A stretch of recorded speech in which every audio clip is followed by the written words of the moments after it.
Hello friends, நம்ம இப்போது டிஎன்பிசிக்காக படிக்க போகிறோம். ஃபர்ஸ்ட் வீடியோ இது. நான் புக்கை பார்த்து தான் சொல்ல போகிறேன்.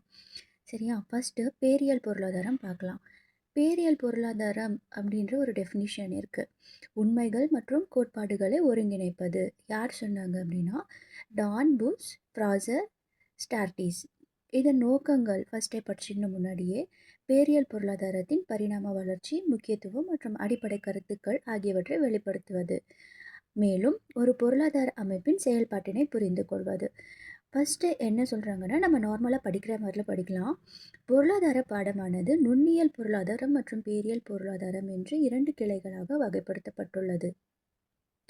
நுகர்வோரைச் சேர்ந்த பொருளியல் வல்லுநரான பொருளியல் அறிவியலுக்கான நோபல் பரிசை பெற்ற இணை பெறுநர் ராக்னர் ஃப்ரிஷ்னர் என்பவர் சிறிய என பொருள் கொண்ட மைக்ரோ மற்றும் பெரிய என்ற பொருள் கொண்ட மேக்ரோ என்னும் பதங்களை 1933 உருவாக்கினார்.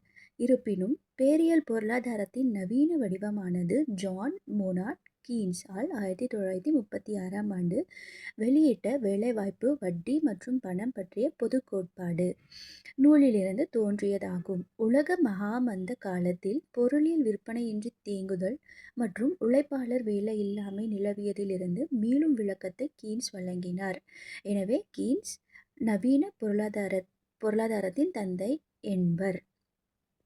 விளக்கம் என்னன்னு பார்த்தீங்கன்னா, இப்போ இதுக்கான விளக்கம் என்னன்னு பார்த்தீங்கன்னா, பொருளாதாரம் நுண்ணியல் பொருளாதாரம், பேரியல் பொருளாதாரம் அப்படின்ட்டு 2 வகையாக இருக்குது.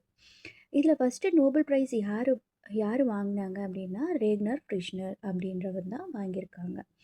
ஓகேவா?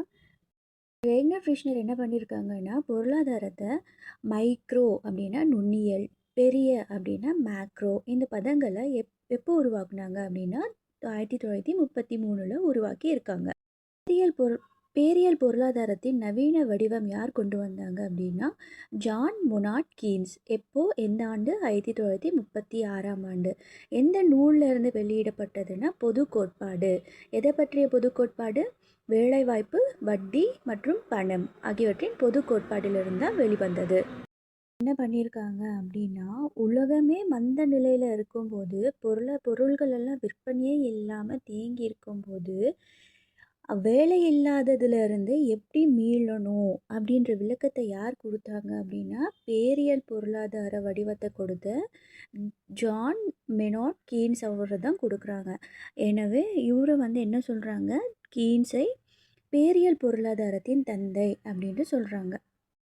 இப்போது இந்த ஒரு பேஜ்லேயே 8 கொஷின் பார்க்க போகிறோம். என்னென்னு பார்த்தீங்கன்னா, பொருளாதாரத்தை எத்தனை வகையாக பிரிக்கிறாங்க? பேரியல் பொருளாதாரம், நுண்ணியல் பொருளாதாரம். யார் பிரித்தாங்க? 2வது கொஷின் ரேக்னர் ஃப்ரிஷ்னர். எந்த ஆண்டு? 1933 ஜான் மோனாட் கீன்ஸ் என்ன சொல்கிறாங்க? பேரியல் பொருளாதாரத்தின் நவீன வடிவத்தை கொடுக்குறாங்க. எந்த ஆண்டு? 1936 அப்புறம் ஒரு கோட்பாடு வைக்கிறாங்க. என்ன கோட்பாடு? பொது கோட்பாடு. எதை பற்றி? வேலைவாய்ப்பு, வட்டி மற்றும் பணத்தை பற்றி. ஓகேம்மா? இன்னொன்று 8வது லாஸ்ட் கொஷின் என்னென்னா, பேரியல் பொருளாதாரத்தின் தந்தை யாருன்னு கேட்பாங்க. யார்? கீன்ஸ். John Maynard Keynes.